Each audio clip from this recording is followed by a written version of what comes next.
And you brought your own coffee with your own name on it. Now I am impressed. So I stayed up till like 1:30 in the morning putting together an IKEA bed for my wife. So and then woke up at 6. So I got some brownie points, but have a big cup of coffee. Are you serious?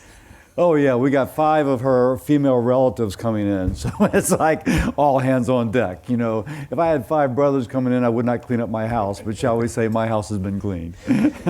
Those are the 3 of the worst words somebody says at IKEA, some assembly required. Yes.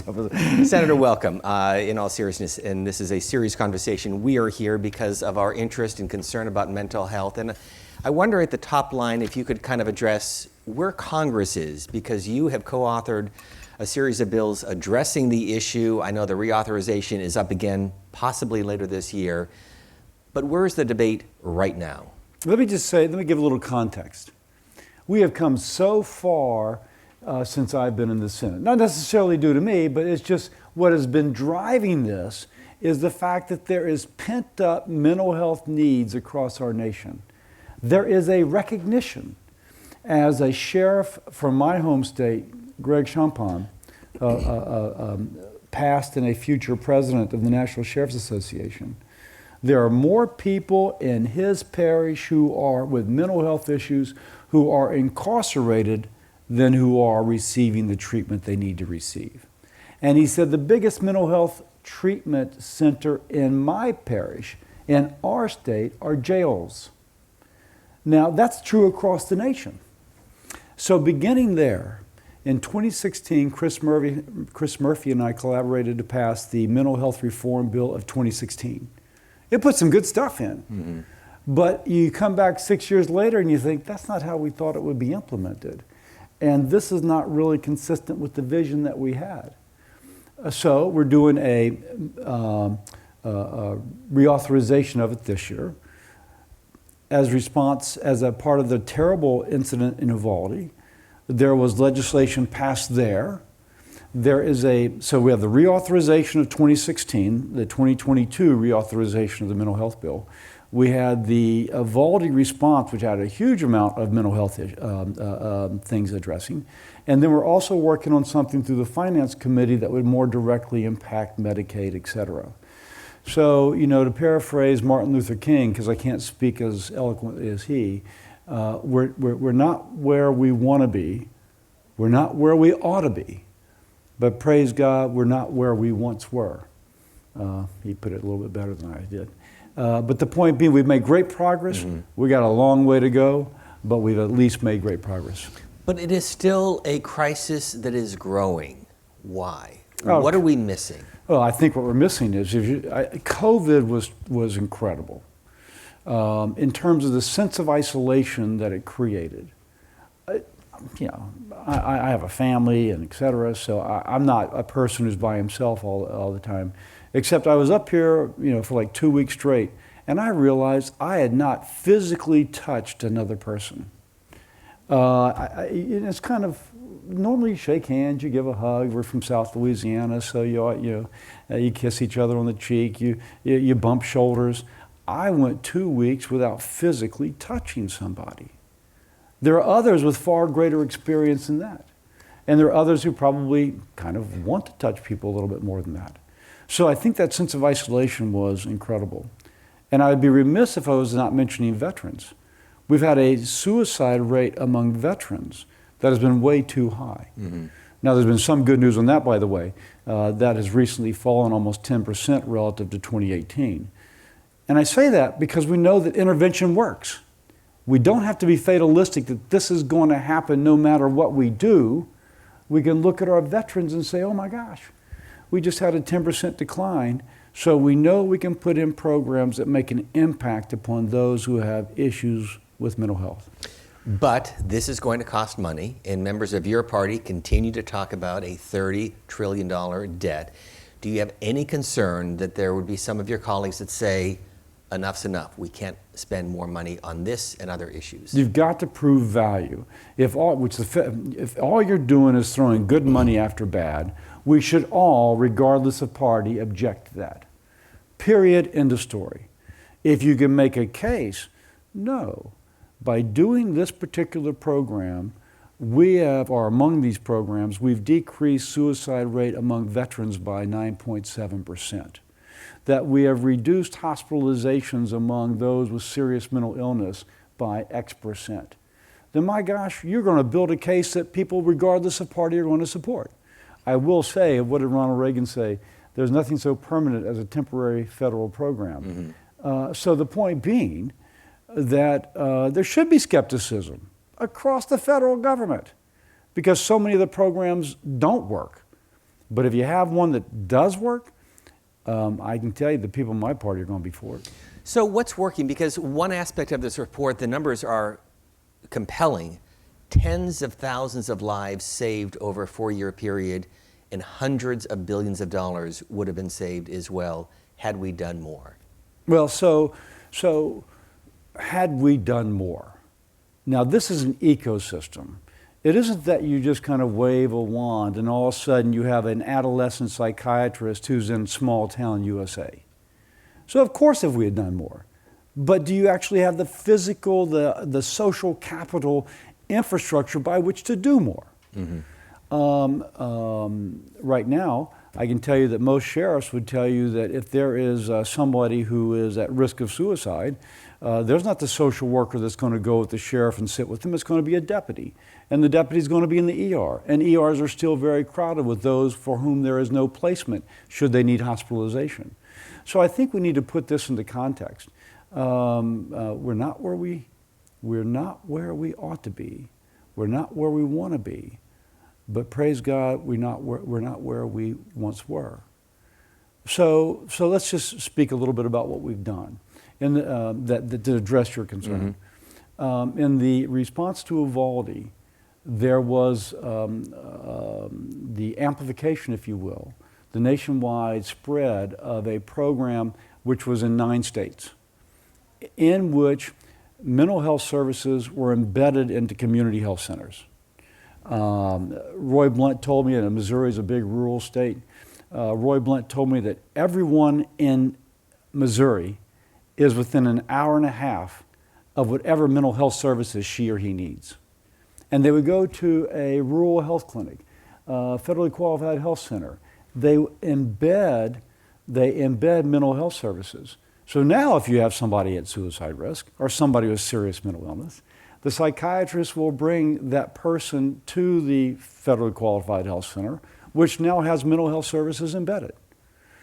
So under Uvalde, we have provided funding, with strong Republican support, by the way, to make that program not just in 9 states, but in 50 states plus Washington, D.C.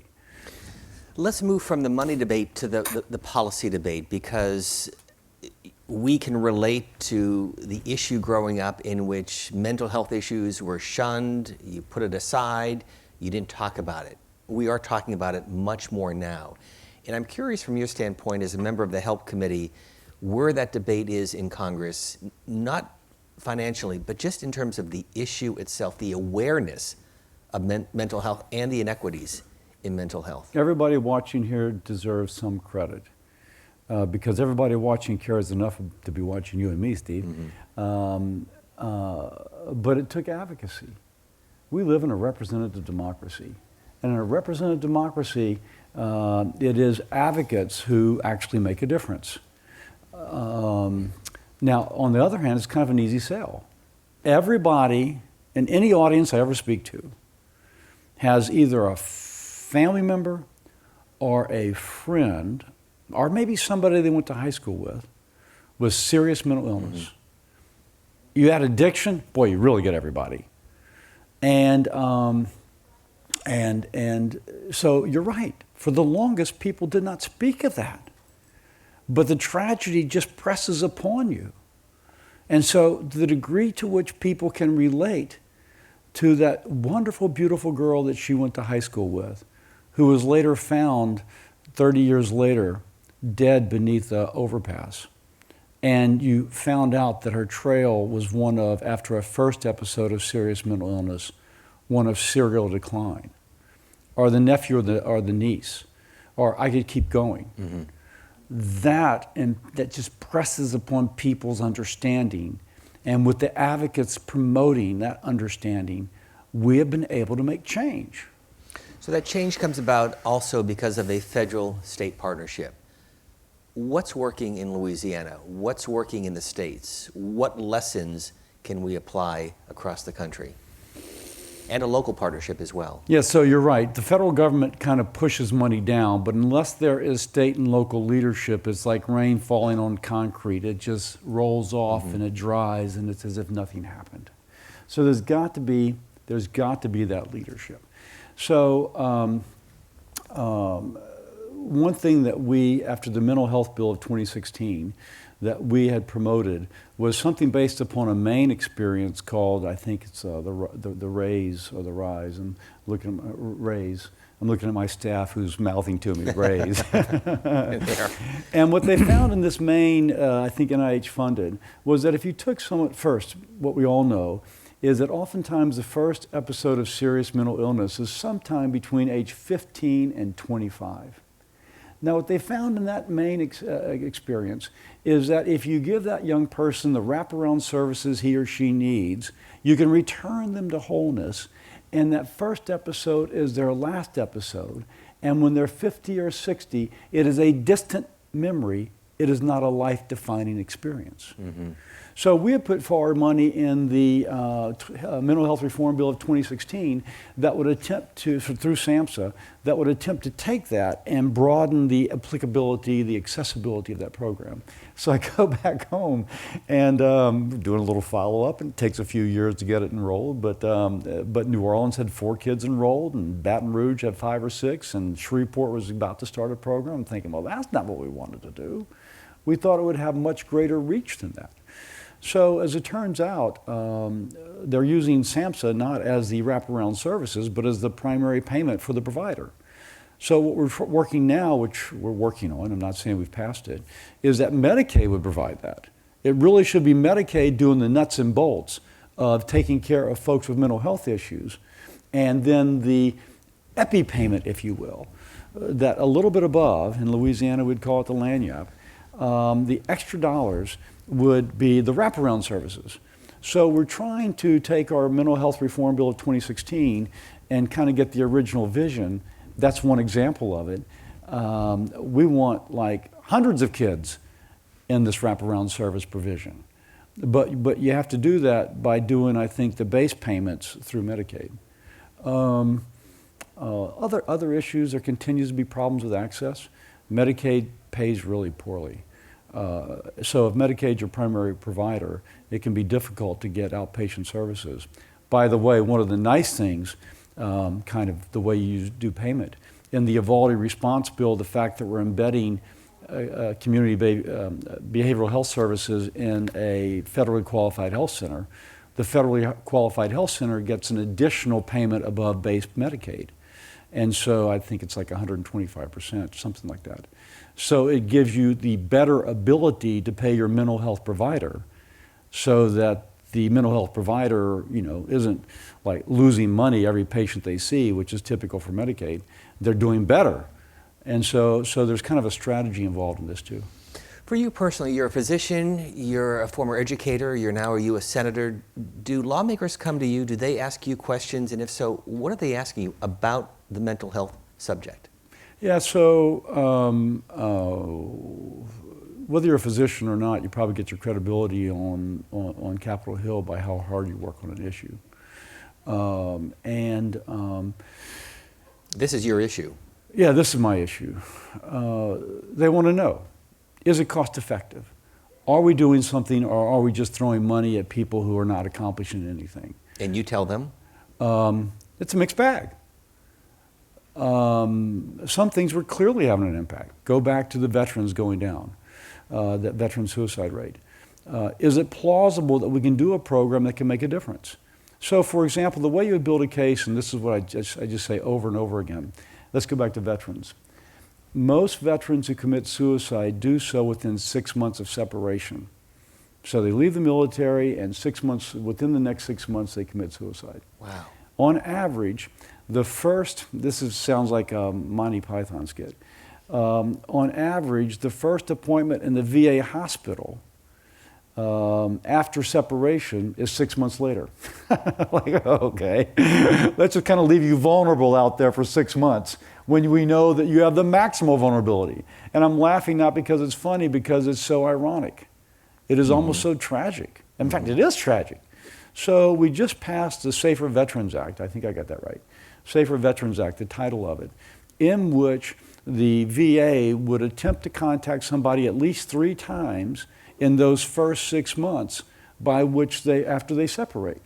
So they leave the military, they got 6 months, you're calling them. Is there an issue going on? Are you aware of this benefit? Oh, there is an issue. Can we beam you in? So I can go to my colleagues, and that was my bill and another we co-sponsored. I can go to my colleagues and say, this is a good piece of legislation, and this is why. Most suicides within the first 6 months, first appointment typically 6 months or later. We can make an intervention by phone. There's already the services to do it, and if we do it, we can plausibly further reduce veteran suicide. Now, if you make that case, you're going to have everybody supporting it. So another community, you mentioned this earlier too, and we'll talk about those who are incarcerated, because that is a huge problem, both in the prisons, both in those facilities, and for those who do leave, often the revolving door because of mental health issues. How do you address that? So again, you mentioned how do I approach things as a physician? One, you got to care. I mean, my gosh. Sometimes you just cry. On the other hand, you got to have facts. And so you want your doctor to bring all the knowledge that she or he has learned to an issue. So going to that particular issue, so I attempt to do that. I'm sure others do. I just mentioned it as a physician because this is my issue, as you said. If you talk to the sheriffs, they have a formulary for the drugs that they can provide. Now, if somebody has mental illness and they've gone through step therapy and we have found that certain drugs work and certain don't, but they enter into the jail and the drugs which have been empirically found to work are not on the formulary of the jail pharmacy, they will be put on a different drug even if that drug has already been shown not to work. Mm-hmm. And so they go into the jail, which I used to work in prisons for many years. That had to be eye-opening. What's that? That had to be eye-opening. Well, I worked in prisons, not jails. So a jail is typically less than 6 months incarceration. You get adjudicated, then you go to a prison. It was really eye-opening, by the way, working in a prison. You find that the unholy trinity of going to jail is no father figure for men, no father figure, illiteracy, and drugs. Mm-hmm. That cycle. So it just like one guy said, I got on drugs and I was never there for my kids, got thrown in jail, and now my son's in jail. There's poignancy there, right? Mm. So if we're going to, so we could talk a whole another thing about incarceration. But if you go to those in jail, they will enter into jail. The formulary is different. They're being placed on medications which empirically we know don't work for that person. Jail is already a hyperstimulated environment, and they will decompensate. And when they decompensate, they will act out in such a way that they may get in fights and extend their jail time. Now, the problem with this is that Medicaid does not, once somebody is put into jail, they lose their Medicaid benefits even before they're adjudicated. Even if they're ultimately adjudicated as not guilty, they have lost their Medicaid benefits once they go into jail. So, Steve, you ask, okay, as a physician, but as anybody else, you would think, well, this is nuts, no pun intended.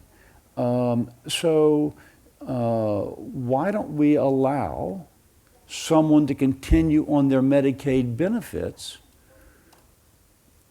even after they enter jail until they're adjudicated and found to be guilty, if everybody follows that. Now, we have something in the legislation, in our reauthorization through SAMHSA, that attempts to encourage that. And we're working on another package that would go through finance, which would basically, direct that states would continue Medicaid benefits for mental health services until somebody were adjudicated and found guilty.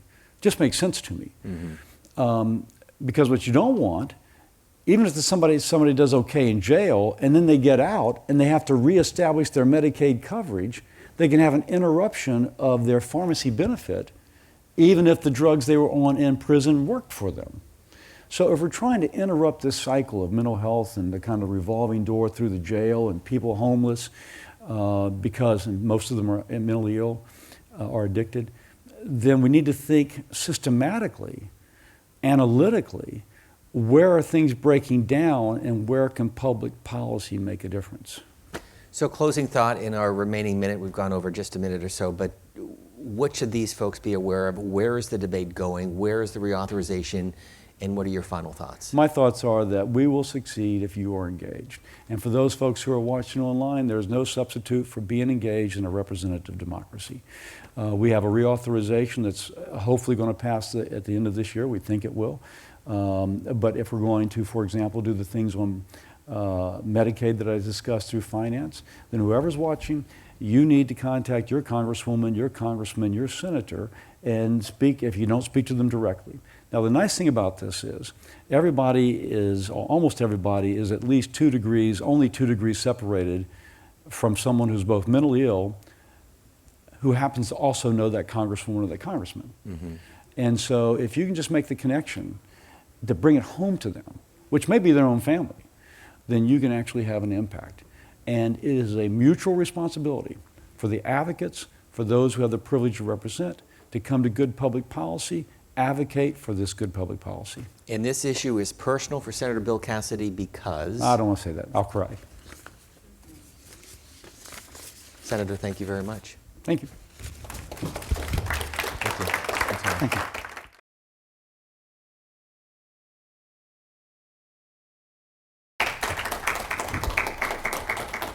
Thank you, Steve, and thank you, Senator Cassidy, and thank you also for your insightful remarks, as well as your unwavering commitment to creating a mental health system that considers the critical role of equity for all Americans. We are really grateful for both Senator Cassidy and Representative Watson-Coleman's important leadership in mental health and feel fortunate to work with their offices. Good morning, and thank you to everyone, whether you're joining us in person or virtually for this exciting event. My name is Deborah Barrett, and I'm the Vice President of Corporate Affairs at Otsuka America Pharmaceutical, Inc. At Otsuka, our driving philosophy is to defy limitation so others can too. We seek to serve those with unmet medical needs and are proud to be at the forefront of the research and development of new therapies designed to help patients with chronic mental illness. We respect the value within every mind, whether it's a grand idea that changes the world, a simple human connection that changes someone's life, or something in between. On behalf of Otsuka, I am thrilled to convene this esteemed panel of bipartisan policymakers, thought leaders, and experts from across the mental health community who will help shape the conversation around mental illness, help to reduce stigma, and propose innovative, common sense solutions for ensuring equity for all, especially those in minority and underserved communities that historically lack access to the care and resources they need. This session is an important extension of our mission to improve the lives of those living with the challenges of chronic mental illness. Right up front, I want to underscore that mental illness is a chronic, not acute or temporary condition, and should be resourced and treated as such. By now, we've all heard the common refrain, America is clearly in the midst of a mental health crisis, much of which has been exacerbated by the global pandemic. Each day, we see the devastating impact of untreated chronic mental illness all around us, in news headlines and our communities nationwide, affecting people just like you and me, and many who are living on the street, we talked about this, with no hope and no access to the care they so desperately need. This reality is also reflected in the research. According to a recent survey by Mental Health America 19% of adults, that's more than 47 million Americans, are experiencing a mental illness. And unfortunately, that number grows annually. To make matters worse, 25% of the adults living with mental illness report an unmet need for treatment. And that number hasn't decreased in over a decade. So as the cases of mental illness rise, so does the number of individuals left without treatment. Add in the fear, the anxiety, and the uncertainty brought on by the ebbs and flows of the COVID-19 pandemic, and an already underperforming mental health system becomes further compromised. Unfortunately, we also know that national estimates chronically underrepresent the actual burden of mental health inequities, which then, of course, skews policymaking, funding, access to care, and resources. To put this into perspective, nearly 6 million Americans are not accounted for in our national reporting estimates regarding mental health care. This includes people who are often the most vulnerable to mental illness, including the incarcerated, nursing home residents, those living in assisted living facilities, the homeless and unhoused, active military, and those who are institutionalized in psychiatric facility. What that means is that decisions are being made based on inaccurate data, which in turn leads to a deeply inadequate response and policy inaction to reform our system and improve access. This failure to act results in a staggering loss of human life and wasted dollars that could be invested into fixing the system. These effects are felt far more in minority and underserved communities nationwide. Earlier this month, the well-respected Satcher Health Leadership Institute at Morehouse School of Medicine, led by our friend Daniel Dawes, released findings from its new landmark report examining the cost of not investing in mental health care. Otsuka is incredibly proud to be the sole sponsor of this work. Up until this point, we have really lacked a clear, quantitative understanding of the consequences in lives and in dollars of decades of systemic health inequities and the worsening outcomes that have resulted for racial and ethnic, minority, marginalized, and medically underserved populations. Researchers through this report found that between 2016 and 2020, at a minimum, more than 116,000 lives and approximately $278 billion, huge numbers, could have been saved by investing in proper mental health care for minority populations.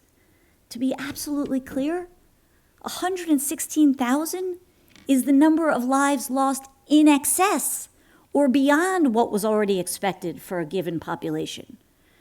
We know all too well that the decades-long absence of focus and needed resources for treating chronic mental illness has had a significant and negative impact on overall health outcomes in the U.S. This report captures the reality that is significantly worse outcomes for historically underserved patient populations and minority populations. And this has really contributed to generations of poor health outcomes and a failure to support the value of every life. Many of us in this forum and online have labored long and hard on these challenges. We heard Senator Cassidy talk about that. Today is a call to action to redouble those efforts. The real question is, how bold are we willing to be to drive and sustain systemic change that addresses issues such as stigma, such as the lack of an effective crisis response system or basic patient access to services and treatments, such as the overall lack of parity in treatment and resourcing for serious mental illness, especially when contrasted with other physical chronic conditions such as diabetes, heart disease, and cancer. All of this, by the way, despite the fact that explicit parity legislation has been in force for over 2 decades. The good news is that health equity is beginning to receive the attention it deserves. The Centers for Medicaid and Medicare Services is seeking to design, implement, and operationalize policies and programs that support health for all people. The intent is really to reduce the differences in health outcomes experienced by people who are disadvantaged or underserved, and to provide the care and support they need to thrive. At Otsuka, we are incredibly appreciative of these proactive efforts by CMS to seek out stakeholder feedback on how its programs can deliver more equitable care to all. We applaud the agency's effort and are committed to actively working with them in the following CMS strategic pillars. 1, to advance health equity, we encourage CMS to modernize policy and program requirements that may impose challenges to the individuals CMS serves and those who assist with delivering healthcare services. We must meet the patient where they are. 2, to expand access to coverage and care, we must ensure foundational protections like the 6 protected classes policy for Part D plans, and ensure people have timely access to appropriate treatments for FDA-approved and medically accepted uses. 3, to drive innovation. We want to see CMS modernize its offerings to include new tools like prescription digital therapeutics, to promote person-centered care, and to promote a more integrated care model for mental health.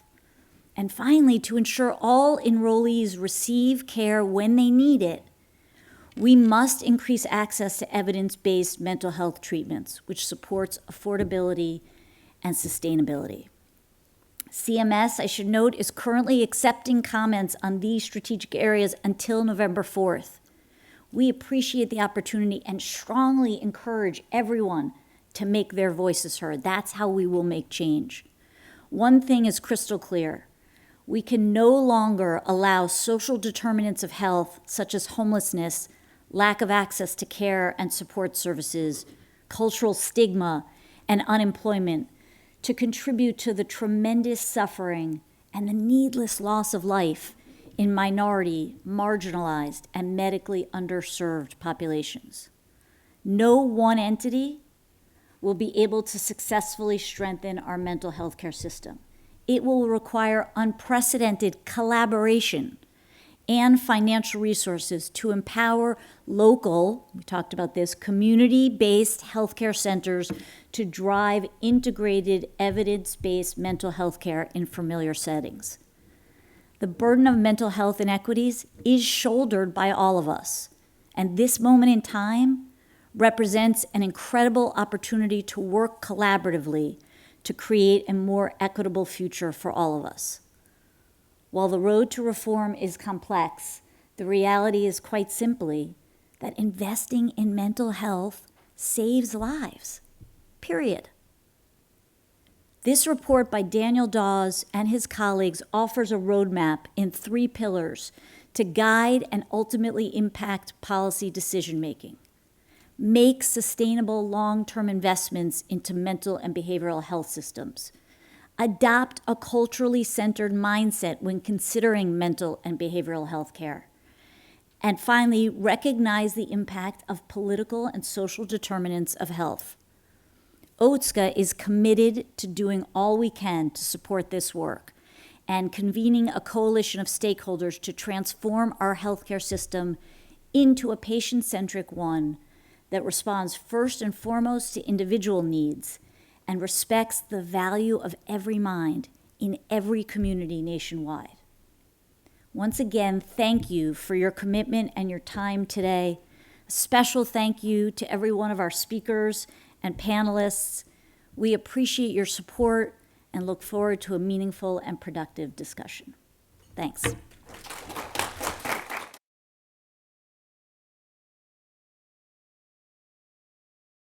Deborah, thank you very much.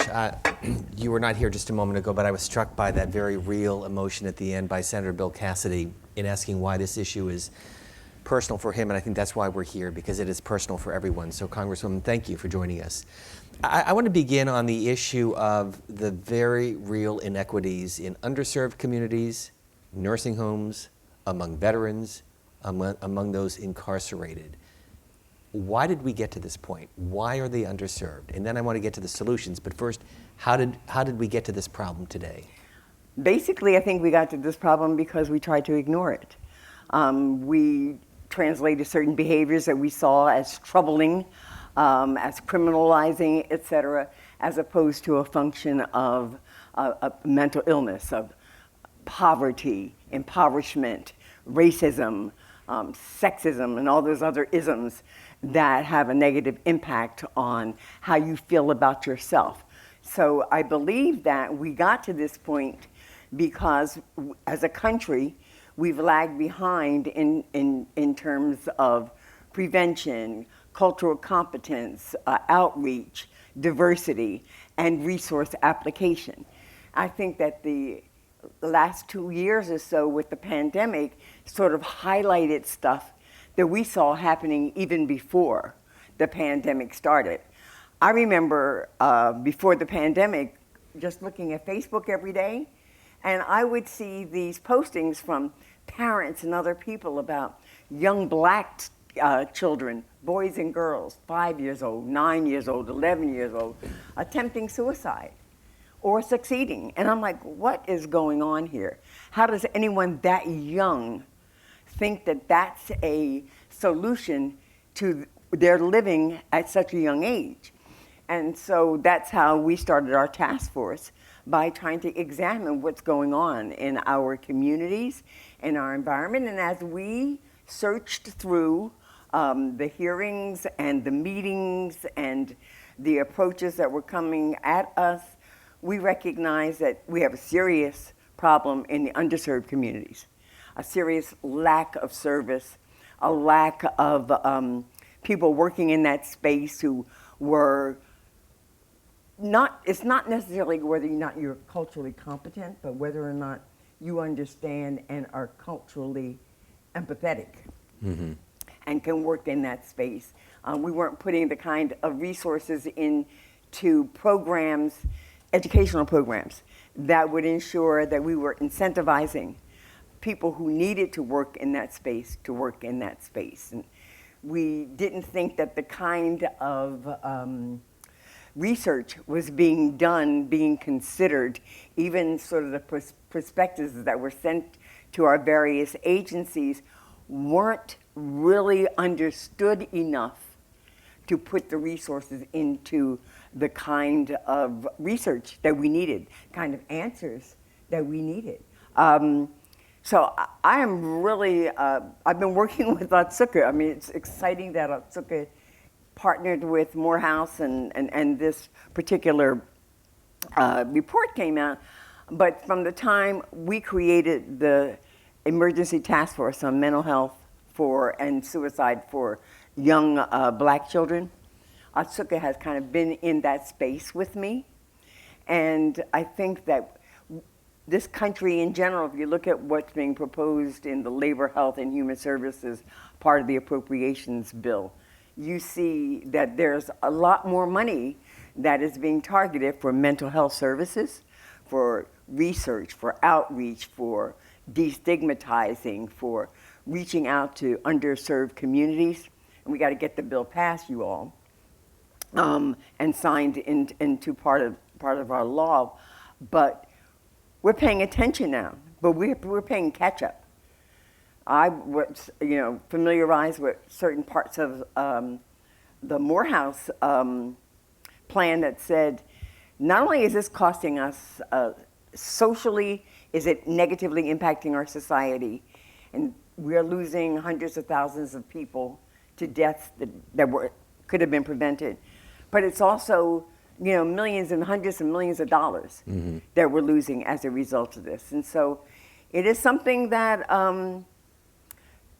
the nature of the times, the nature of poverty, the nature of racism, the systematic barriers that exist, all these things contribute to why we are where we are today. But I think that we're moving in the right direction in terms of applying resources and attention to these issues in general and in underserved communities. But let me add another element that I might argue is compounding everything that you outlined here. And this is not the role of the federal government, but it is the role of parents in society. And that's our culture, our music, our entertainment, and how all of that compounds everything that you just indicated a moment ago for parents, for teachers, for society, for educators, for employers. Yeah, well, the entertainment industry has always been something that is of interest to me when I watched certain programs that showed you how to kill people. When you listen to certain music and how it sort of demonizes relationships and women and men and other things. But there is a balance. I mean, I've listened to that stuff and I've seen that stuff, and I don't think that I have a mental health challenge. I mean, I have times of sadness, but I can relate that sadness to situations, and people need to recognize the difference between being sad from time to time, even being depressed from time to time, that is associated with an event or not, as opposed to just having it become part of who you are. Feeling that you don't have solutions to feeling better and not getting a handle on why you are feeling the way you are. So yeah, we have that the whole discussion about the words we hear in music and rapping and stuff like that. It's been a discussion that we've had for decades now. But that's not as serious as the lack of resources. That's not as serious as poverty. That is not as serious as hatefulism, whether it's anti-Semitism, racism, sexism, discrimination against the LGBTQ community, all of those things. Dealing with those failures and systemic breakdowns are more significant, I think, in terms of ensuring better mental health than whether or not a kid is listening to, and dancing to a rap artist. Half the time, I can't even understand what the rap artist is saying, but then that might be my old ears. Do we discriminate against mental health? Yeah, we do. I mean, we're more enlightened now, I think, than we've been. We use terms like crazy. We use dismissiveness. We've used it. We think that that's your problem. You've got a problem. Shame on you. In the black community in particular, we were raised to believe we had Jesus. And so if you got a problem, don't take it to the psychologist, take it to Jesus. But then when we did realize that Jesus is a resource, but so is a psychiatrist or a psychologist, we couldn't find the He doesn't call you psychologist. back, right? Yeah. We couldn't find them because less than 3% of folks working in that environment are people of color. So I think that we've lived for a long time with the stigma associated with the mental health issue. Even families have dealt with it, trying to brush it under the rug, put it in the closet, isolate their loved one. But it's real. And it is an illness. And if we had an injury with our knee, we'd go to an orthopedist. And if we're having an injury that's stemming from our brain, we need to be able to deal with it and recognize it for what it is.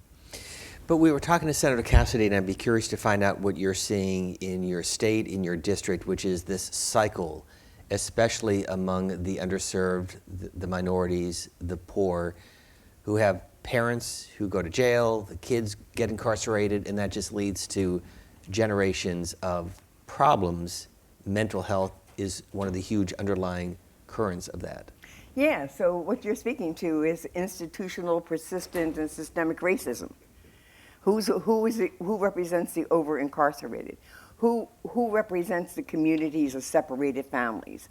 Where do you find the majority of poverty and underserved communities? Where do you find educational systems that are having to deal with the social problems, the nutrition problems, the problems with sheltering? Where do you find that? You find that in the poorer communities. So, yeah, we've got a massive task. We've got to unpack a lot. We've got to unpack a lot of historic deprivation, systemic deprivation, in order to recognize that we are treating the problem wherever we find it equally. And that we are translating behavior in a way that isn't racist in and of itself. You know, you go to an urban school and you see more resource officers than you do counselors. That is a paradigm that doesn't work. You need counselors. You need teachers to be trained to see behavior and look beyond what's happening that moment to see what could be causing that. And we haven't been doing that. We've been setting kids into juvenile justice systems, recognizing that, or saying, okay, well, their dad's in jail, so you can expect the least among them. We don't have the right to expect the least among them. We have the responsibility to provide them the resources to be healthy as we figure out our system that has resulted in this over-incarceration and this over-unemployment as it relates to the underserved and Black community. So we had our work to do on so many different levels. And all of it plays into our sense of well-being or not so well-being. But I'm wondering if the solution, I mean, as you look at the problem, compounding all of this, you've got the gun violence, you've got the drug abuse, you've got the physical abuse often of older individuals abusing a spouse or a loved one. So you're coming at this on so many different levels. You want to deal with the mental issues, but it's so much more. Well, my side of the aisle, we try to deal with things like the gun safety issue. We recognize that guns are a problem in our community, that danger, deprivation, lack of jobs, a hopelessness is a problem in the underserved communities. But let us not automatically align the kind of gun issues with mental health issues. Now, I don't think that they're mutual. I think that there's a problem with someone who will take a gun and kill people, an individual or 30 people. But I don't want us to say that that's just an illustration of the mental health issues in this country. That's, that's a whole different dynamic. I mean, we could say Vladimir Putin is mental health deprived. We could say terrorism is a mental health deprivation. It's something else. It's evil. And so we need to be able to identify and deal with evil. So let's talk about the public-private partnership and some of the solutions. What's working? What can Otsuka do in a private partnership with the federal government and communities to try to better address these inequities? Well, Otsuka is doing a good job of raising the issue, elevating the need for more support for the discovery of therapies and medications and things of that nature, and the fact that we have this problem. Government has to listen to, and Otsuka, but it has to listen to communities also. It needs to listen to the researchers in various communities of what needs to be studied, what needs to translate in terms of outreach, services. Healthcare, the lack of access to decent healthcare is a huge issue. The lack of access to people who are competent to work in these areas of mental health.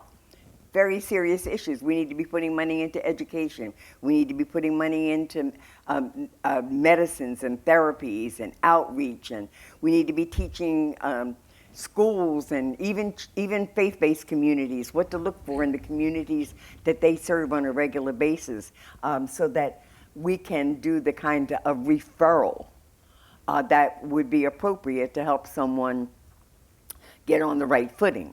So it's an issue of resources, the application of resources, and listening to the communities and know what the problem is, respecting those communities and recognizing that for decades now, we've not been putting the resources into the underserved communities or the research that is necessary to determine how to overcome some of these very serious and very important issues in our communities. We are now. We're trying. I mean, I looked, there's like almost $1 billion that's going in just in this FY23 budget. There's money in other bills tackling certain aspects of the mental health issue of the lack of services or the lack of research or the lack of outreach or the lack of training or supporting educational opportunities. There is a serious commitment right now to dealing with this issue. We just need to make sure that those resources are used where they're most needed. And I understand all of that, and you've talked at a very high and important level. I'm wondering on a more granular level, as you travel through your district, which is more urban in New Jersey, is there an example of what's working? Is there a lesson that this group can take away from what you've seen firsthand? Well, federally qualified health centers in communities are really vitally important. Having access to health care in your community, in your surroundings, in environments that you feel safe and comfortable in going to. There are small nonprofit organizations that try to provide opportunities for children in particular to congregate and to learn how to live a healthy life. I think nutrition plays a part in this. I just think that this is a whole of society issue, and that we need to, from the highest level of federal government to the partnerships that we do with the for-profits and even the nonprofits, to the organizations and associations that are on the ground, we need to be setting up networks where we catch issues, we catch the problem, and address the problem head on. When we see it, not when it blows up to become a collective problem, but when it's still that individual problem. And families need to be supported. There's no such thing as healthcare, access to healthcare being a privilege. It is a right, and it is important for your safety and security and well-being as much as it is for the family that needs access to it, because as the least among us gets lifted and protected and can depend on a decent way of life, then we all benefit. And But- I think we got to remember that. We remember that from the top down when we give the very, very mega wealthy all these tax breaks and tax loopholes. But whenever we try to lift up from the very, very bottom, then we start talking about, this is ridiculous that we're handing out money to these poor people. That's why I support things like guaranteed income and guaranteed access to health care and things of that nature, because I know it works. You give families the resources to take care of their own, and they will. And if they can take care of their own, you have safer communities. You have healthier communities. You have a healthier society. But it's more than just the federal government. A key partner, but more than that is what I hear you say. Oh, absolutely. It's partnerships. It's partnerships. And it's good corporations that recognize also that they need a workforce that's going to be able to make them richer and produce their products and take care of their business. So they should be community investors as well. So, final point. When you hear the figure that Deborah talked about over a 4-year period, 2016 to 2020, an estimated savings of close to $300 billion and more than 117,000 lives potentially saved. When you hear those numbers, your response is what? What a missed opportunity.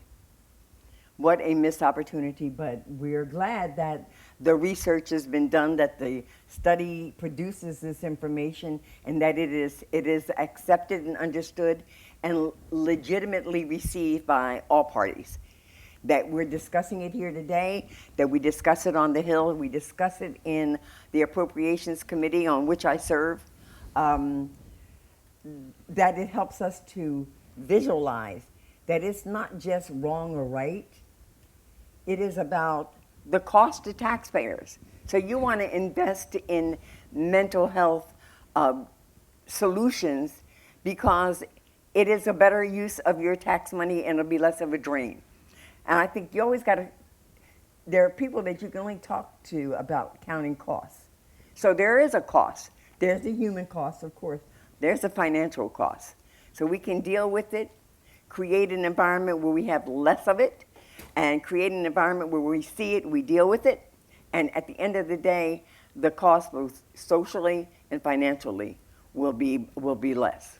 Final question. If it is Speaker Kevin McCarthy in a Republican-controlled House, a divided Congress, is this issue bipartisan? The issue is bipartisan. The question that you need to ask Kevin McCarthy is he willing to work in a bipartisan manner on the issue. I haven't seen so much of that yet, and that's unfortunate. You're skeptical. I'm optimistic that we're going to be in the majority and that we don't have to worry about Kevin McCarthy being the speaker. That's what I'm optimistic about. Congresswoman, thank you very, very much. Thank you for having Appreciate me. it. Real pleasure. Thank you. Great job. Thank you very much. Welcome to you all. Andrea was supposed to be with us. She is unable to, so we apologize for that. But what a great panel. Appreciate you joining us. Daniel, I want to begin with you because you have been instrumental in this report. And just a very general opening question, what surprised you? Well, you know, there was another report that was done in 2009 by Tom Leviste and Daryl Gaskin at Johns Hopkins University at the time. And they had shown that we had spent within that 3-year or 4-year period that they looked at $300 billion.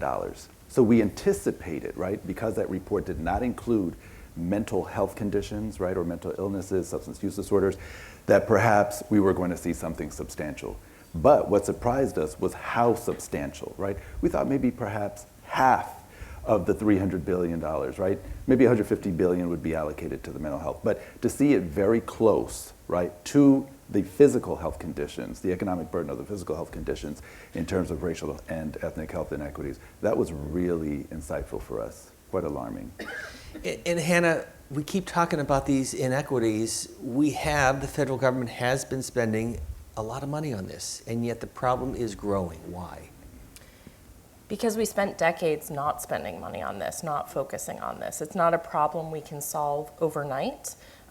We lack workforce, we lack capacity across the country, we lack cultural competency, and it's going to take time to fix that. The investments that have been made the last few years are unprecedented. We need more, and it's going to take time to see the benefits of those investments. And Brendan, you've really been on the front lines of all of this in the communities, your work at Bloomberg. What have you seen that has surprised you the most, and where are the solutions? Well, the first thing that I think is really important to keep in mind is that there's incredibly dedicated, inspirational people who are working on the front lines of these issues. You find them in every community. The problem is that they don't have a system around them to help them support people who are in crisis. We don't have a crisis system. And I often think about this from the perspective of families. We are asking American families in the most difficult times to try to work their way through a system that fundamentally is broken. So I see a lot of really exciting programs, and yet those programs don't scale. And I think that is the fundamental challenge of mental health care and substance use treatment in America, is the models that we know work are not being brought to scale.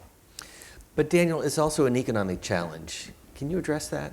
A huge economic challenge. Huge economic challenge. You know, when I go back, and permit me if I can, to go back a little bit in history, right? Sure. You know, for about 165 years, we have struggled in this country to showcase to the country just how important mental health is to systemic health. And Dorothea Dix and other mental health reformers tried in vain, making that moral argument. They went around the country making the case for, you know, how many people with mental illnesses were picked up from the streets, how they were jailed, incarcerated. They were oftentimes stripped naked. They were chained to the walls of these prisons and beaten. It was a horrible time. And even with that picture, we still couldn't get the federal government. It would take, oh, you can't hear me? I can, Oh, but they okay. So We all want to hear you. Okay, I got you. Thank you. So it would take then, after that, making the moral argument, it would take about 40 years of her life to finally convince Congress to do the right thing. And they created what we call the Bill for the Benefit of the Indigent Insane. Unfortunately, that bill was vetoed by the president, President Franklin Pierce at the time, who many thought would have been sensitive to this issue of mental illness because he His had own witnessed- wife. His own wife, exactly. His own wife had succumbed to clinical depression and anxiety for the rest of her life after witnessing the tragic death of their son on a train, which was a new invention at the time. Well, after basically vetoing that bill, the president set the federal policy of inaction in mental health issues for almost 100 years. It would take us going through 3 major wars, the Civil War, World War I, World War II, when the country is in this economic crisis, right? This national security crisis, for us to recognize, wait a second, 60% of the hospital beds are being occupied by people with mental illnesses. We're having a hard time recruiting people into the military, 17 to 24. 20% were unfit at the time they deemed. 40% were leaving. We were having a hard time getting folks into the workforce because it was owing to the mental illness at the time, right? And so we can see the impact it's had. And from a political determinants of health standpoint, Steve, we've always had to make the case, tie our mental health efforts, our advocacy efforts, to an economic or national security crisis. It's only until then, when we connect those dots for people in this country, when they recognize, wait a second, this really is a huge issue that's worth investing in.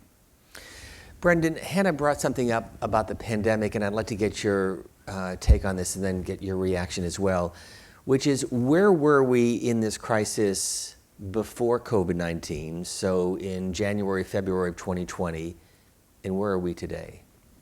Well, we're in a worse place. I think that that's important to say. But pre-COVID, the national data told us that only, less than half of all Americans with mental health problems were making contact with the treatment system.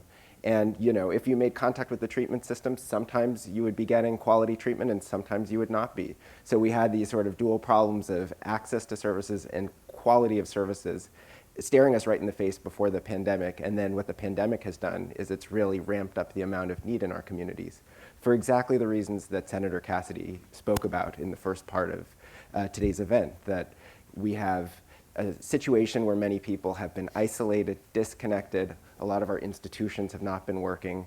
So we have all this pent-up need for services, and we're trying to make it work in a system that just wasn't built for this kind of crisis. So Hannah, this may or may not be the right word, but is that a silver lining of this pandemic? Are we better aware, better attuned? Is Congress more engaged because of what we collectively have gone through? Because every one of us, in one way or another, has been affected by this pandemic. We were certainly on the path to having Congress focus on this a lot more prior to the pandemic. There's been a lot more investment in recent years. The pandemic really sped that up. And I think, as you said, what Senator Cassidy talked about earlier is that no one is untouched by mental health and mental illness. We all either experience it ourselves or we know someone in our lives that lives with a mental health condition that may struggle. And so it has normalized it. It has really expedited reducing that stigma. There's still incredible stigma and discrimination around mental illness, though. So we can't say problem solved. We're there. Everyone gets it. But certainly we have sped the process up. Any one of you can take this next question, because we keep talking about more money, more dollars, the role of the federal government, and I get that, it's important. But I guess what I've been hearing, it's more than just that. It's more than just the federal government. And I'm curious, what is that more? What else has to be done to reduce some of the issues that we've been addressing? Any one of you? Sure, I'd love to take that. There are so many different levels, right, of inefficiencies and disinvestments. And I think starting for us at the Satcher Health Leadership Institute, when you talk about the workforce isn't reflecting many of these groups that are lacking access to health services. We know that 5% of psychologists, for instance, are African Americans. We need to do a better job diversifying the health workforce. I think the Academy could do a much better job in that realm, making sure that we create more culturally competent mental health professionals would be a great thing. I think also data has been a major issue for us. What we found during the pandemic, and again, going all the way to 1793, was that the same groups of people are always on the downside of advantage and opportunity, or most negatively impacted, right? African Americans, Native Americans, and so forth. And what we thought would be extremely helpful was to figure out how we could get access to data in real time to track these mental health inequities. Well, gee, that was an ambitious undertaking, and we found there is such a dearth of data that we can't even access, right? It's already, there's challenges in trying to get data around physical health conditions. It's even worse when you're trying to get mental illness, substance use disorder data, and then, of course, try to track that and disaggregate it by race and ethnicity. So that was a major issue for us, one that we think would be extremely helpful in moving the needle of mental health equity forward. So if we could at least get those two pieces, I think that would be extremely helpful. And then starting also with what we already have, the infrastructure we already have. For us, if you think about it, mental health parity, right? Senator Ted Kennedy and Domenici and Enzi really worked on trying to address the discrimination in mental health benefits. Well, we thought we did a great job in 2008, getting it signed by George W. Bush. And when you look at the implementation of this law, it has been such a frustrating experience at the state level. And we did a study where we graded the states on how well they were doing implemented. Most states got a C, D, or F. I think maybe one state got an A, and I can't even remember which one that is. But they're lacking in that respect. So the states need to really bolster what they're doing in this space. And I think it could start with mental health parity, as well as with integrating primary care and behavioral health services moving forward. But Hannah, he said something that struck me. My wife is a nurse, and she said that the number one issue she deals with is burnout. Compound that with those mental health providers, supporters who are on the front lines. How do you deal with that? Because it's got to be exhausting. There's got to be a high burnout rate. There is. We're incredibly concerned about the people who are there to help others. Are we taking care of them? And more often than not, we aren't, and burnout is high. So we're losing more people out of the profession before we're bringing in more. And that's not adding up when we're already in a provider shortage. That mass exodus, which is understandable to a certain extent, is really high. And recently we transitioned to 988, a nationwide number for mental health crises and suicide prevention. Thinking about it there, we don't have enough people to answer the phones, and they're dealing with people on the hardest day of their lives. So anyone who's working in the mental health space, we got to be taking care of them and making sure that we keep them, and really putting wellness programs and the wellness of our providers at the forefront. Brendan, you're nodding your head. I totally agree with both of these comments, and I don't want to trivialize the burnout issue because it is so real and so embedded in so many other issues. But one of the antidotes to burnout is seeing recovery. That a lot of times we see people in crisis and then we don't see them being well. And I think that part of what we need to start to sort of move toward is a paradigm of seeing people through their recovery journey. That there is that bad day in someone's life can culminate in some really great opportunities down the line. And I think that the other thing that really sticks out to me about this is that if we want to get people on that recovery journey, then we have to stop taking this as just a medical issue. We have to look at the sort of multiple determinants of recovery. And one of those recoveries is housing. Another one is employment. One of the most effective interventions for people with mental illness is giving them supported employment, giving them a place to live. We can't get people on that recovery journey until we start dealing with the other things in their life that are keeping them back from having success. So Dan, Brendan offered some very specific, concrete proposals. Moving forward, what would you tell the policymakers? Where can there be meaningful change? What specifically needs to happen? Specifically? Well, I think the Congresswoman talked about funding first, right? There's been really limited attention paid to this from an authorizing perspective and an appropriations perspective. And I think, we need to do a better job looking at these multiple determinants and drivers of these inequities. I think creating legislation that would tackle this in a more comprehensive and reticulated manner, for instance, the social determinants of mental health inequities, making sure that our agencies, CMS, for instance, as they are tying reimbursement to various health outcomes or value-based care, we know that looking at the course of regulations of policies coming from CMS, for instance, they have really looked at depression primarily, right? And there's so many other mental illnesses, right, that are driving these costs that we failed to look at. And I know this is coming, from some commercial interests as well, right, who they don't want to tackle those issues. They see it as something that's more difficult and challenging to do. But we have to do it if we're going to move beyond merely nibbling around the edges of the problem of health inequity. So I would say that we need, at that payer level, we need to really include more mental health conditions, substance use disorders. We need to also not make this optional for providers, but we need to ensure that as we are developing these policies and we're tying it to reimbursement, that it's mandatory. For too long, mental health and the health equity piece have been optional, and now is not the time for that. Hannah, we have been talking about the underserved communities. We've addressed racism. We have addressed incarceration. But there's another huge sector, and those are individuals, the elderly in nursing homes. If you could talk about that. Yeah, and I think that it's an important topic because that's where we've seen a huge impact of the pandemic. If you talk about loneliness and isolation, elderly adults with that are in a nursing home were separated from families and loved ones for well over a year in many cases. That's a huge challenge. Building a social network, maintaining a social network, we know are a huge factor in protecting and supporting an individual's mental health and well-being. And we need to think about how we build that community and support that community and keep folks connected to their loved ones in that social network at that age.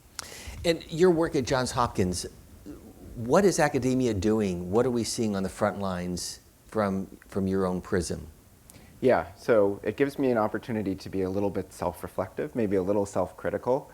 I think that academics are good at publishing studies and doing high-quality research, but oftentimes our work is not breaking through, or it's not answering the questions that policymakers really need to have at their fingertips.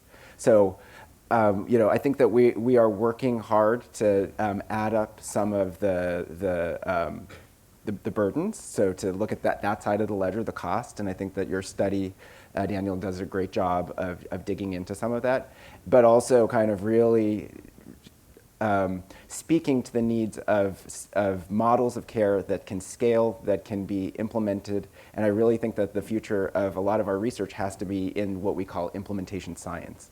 Research that studies how you take models of care and translate them into different populations, different settings. And I love the plug for data. I think that we need better data to answer some of these questions because the academic sphere can be a place where we start coming up with better outcome measurement so that we can drive quality of care and ultimately pay for the services that really help people. But we need quality measures, and I think that academics can be very helpful in that. Hannah, I really did not intend to get an emotional moment with Senator Cassidy, but I think that showed the raw emotion of the issue. Why is this your passion? Mental illness has impacted my family. I have struggled with my own mental health over the years. I have seen many of my family members be disconnected from their loved ones, to lose years. We see it too often. And over my time working at NAMI, I get outreach from so many people who want to know how to get help for a loved one or get help for themselves. And too often, it's hard for me to give an answer. I work in this space, and it's hard for me to help them find help. We have to do better. As Dr. Satcher said, there is no health without mental health. Why we isolate this, we think about it as something different, as a failing of your character. We can't do that. That's something that we all need to prioritize, and I've seen personally the impact that has had on too many people, and we can do better. So that's why I'm here. But in terms of doing better, again, going back to one of the headlines from your report, Dan, if you were to look ahead to 2028 or 2030, how do we bring down those numbers of deaths and the economic impact that we've seen over the last 4 years from 2016 to 2020 in your study? That's a really good point. So, and I'm glad you used the 2030 date, because that was the date that researchers in the Lancet had actually identified as the global economic burden of mental illnesses escalating from $2.5 trillion around our time right now to about $6 trillion, right? Imagine how much more. Say those numbers again. $2.5 trillion worldwide economic burden now to $6 trillion. And that was a study that was published right before COVID struck, right? So imagine how much worse that's going to be. So I'm glad you used the 2030 date. Now, the way I look at this, you're absolutely right. How do we bring this down? When we know that the United States is going to become a more racially pluralistic society. We know in 2020, the birth rates, or those children 18 and under, right, of color, now outnumber white children. If they are coming from communities that are sicker and dying younger, right, my goodness, it raises all sorts of economic challenges. So how do we do this? I think it's all of the things that we've talked about today, right, and more. So it is making sure that we are creating those models of care, right? That we are tying reimbursement to this, that we're getting them access to the treatments that they have, that we're actually ensuring the diversity of our clinical trials, quite frankly, because a lot of youth, a lot of people of color have not been included in clinical trials, especially when it comes to mental illness and substance use disorder. So I think if we did that, we could see a whole host of improvements in health outcomes and so forth. And then I also think it's addressing, as I mentioned, in a more comprehensive manner, these social determinants of health. Because what we have found from the literature is that economics, race and ethnicity, and mental illness are all tied together, right? And we know that 13.5% of children and youth of color are unable to access behavioral health services right now. And even when they are able, those 13.5% are able to access it, it's of lower quality. So I do think from all levels, from the models all the way up to the upstream determinants of health, if we address that, and we addressed it in a meaningful manner, we would see those numbers improve. And the United States would what? Actually be able to attain its position among the healthiest nations in the world. But Brendan, I never thought we'd have a conversation about Franklin Pierce and mental health, but if you go to his house in New Hampshire, and I've been there, they talk about the mental health issues that his wife faces. Why do I bring that up? The historic disparities when it comes to dealing with these issues, and to kind of break through what Hannah was talking about. How do we break that cycle? What are you seeing on the front lines? Well, this is the oldest problem of our country. This is a problem that is not new to anyone, and I think that what we have to do is start to see what's plainly in front of us, the problem of mental illness that affects all of us in our communities, and we have to start. I think that the numbers that we've been hearing today are so staggering, they almost feel paralyzing. It's like it is a burden, but we don't have to live like this. There's a better path forward, and I think that part of it is, as a researcher, I believe research can change hearts and minds, but we have to also kind of commit together that this is not acceptable anymore, because we've gone through several years of just tolerating hundreds of thousands of Americans dying from these problems. Drug overdose, suicide, the numbers just are numbing now. We have to say it's not acceptable anymore, and to start treating it like the problem it is. But Hannah, as you know, we are in Washington, D.C. This is a very political town, and we heard from the Congresswoman. We may have a divided government next year. We don't know what's going to happen in the midterm elections. We know that every 4 years we elect a president. We may have a Republican president down the road. How do we make this a non-political issue? How do you address this debate in a partisan environment? Fortunately, this has largely been a bipartisan issue. When we look at packages that are moving through the House and the Senate right now, they are bipartisan mental health packages that we are hopeful will move before the end of the year. Just today, Ways and Means is marking up a package of bills that are about behavioral health care and improving access to behavioral health care. And again, done in a bipartisan way. I think how to pay for it is often what differs, but there is commitment that this needs to be addressed. And we are talking to offices on both sides of the aisle and see that commitment. I think it's incumbent on advocates like NAMI to continue to bring those stories forward and make sure that lived experience is at the forefront. We always say nothing about us without us, and I think that's absolutely critical to make sure that these policymakers keep hearing from their constituents and keep hearing about the real life impact in their districts. Our partners in this, Otsuka, what is their responsibility? What is their role, Daniel? What is your role, Otsuka? Well, let me just first thank Otsuka for investing in this study, because for me, this is a 15-year dream come true. For 15 years, I had tried to get either NIH or get a foundation or get someone to fund it, but nobody really cared about the issue until, of course, I met Deborah and I met her team, and we talked about the mental health inequities that were plaguing what we were seeing during the pandemic, and we created our health equity tracker. We were tracking certain things. So as we were looking at these numbers and looking at the figures from this time period, it was extremely frightening for us. So Otsuka really stepped up and gave us this ability, provided this tangible evidence, if you will, right, through our research, documenting decades of systemic health inequities in America and the impact it's having on communities of color in particular. So I think they've done their job, first of all. They are thought leaders, they're leaders in this space.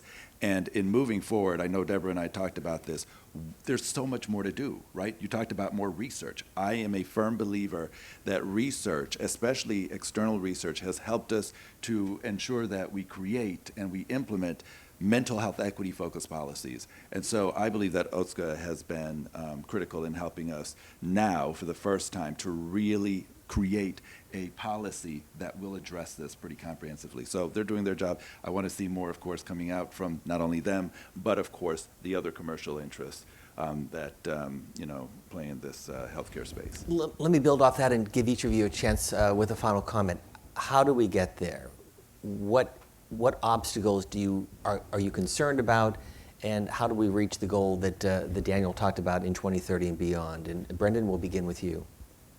So I talked about sort of the point of moving hearts and minds, but a lot of the way that we get there is through fairly kind of difficult, roll up our sleeves, let's try to figure out models of care that work and work on scaling them up. This issue of scale is the thing that I'm really passionate about, because we can start to change outcomes if we start paying for and identifying the models that will help people. And scale holistically.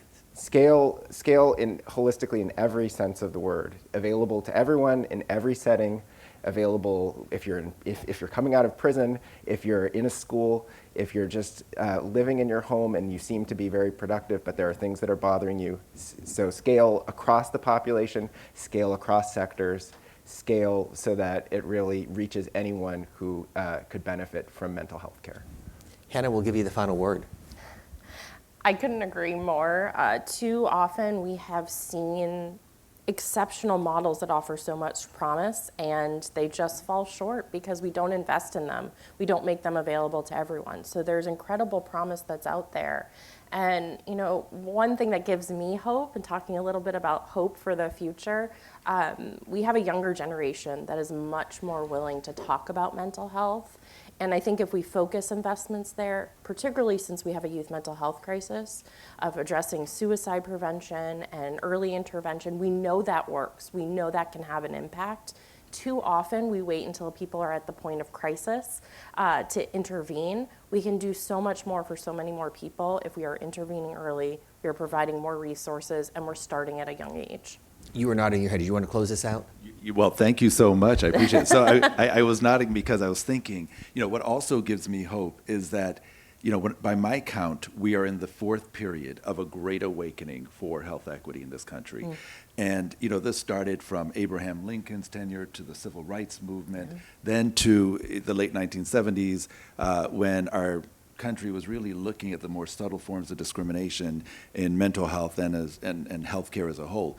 And now we're in this fourth period where we now have a government that is committed to health equity, to addressing the upstream determinants, and I think this is such an incredible opportunity for us to leverage the moment and to move these policies forward. So that's what gives me hope. So thank you for the Well, you come to the table from very interesting perspectives. So Daniel, Hannah, Brendan, thank you very much for participating, and our thanks to thehill.com and all of you for watching, for listening, for learning, and hopefully for enlightening all of us, including myself, on what is an issue that we need to address much more. Thank you. Thank you. Thank you, Steve.